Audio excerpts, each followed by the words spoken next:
Maayong buntag, pinakabag-o na pod nato nga tono sa Salmo Responsorio. Kun karon makadungog kamo sa iyang tingog, ayaw patig-aha ang inyong mga kasing-kasing. Ipabalik mo ang tawong adto sa abog. Nagaingon ka balik o mga anak sa mga tawo.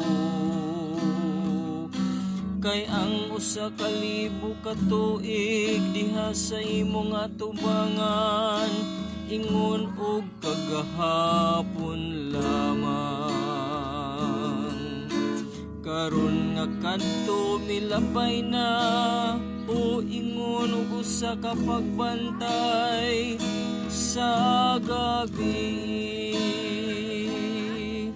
Kun karon makadungog kamo sa iyang tingog, ayaw patig-aha ang inyong mga kasing.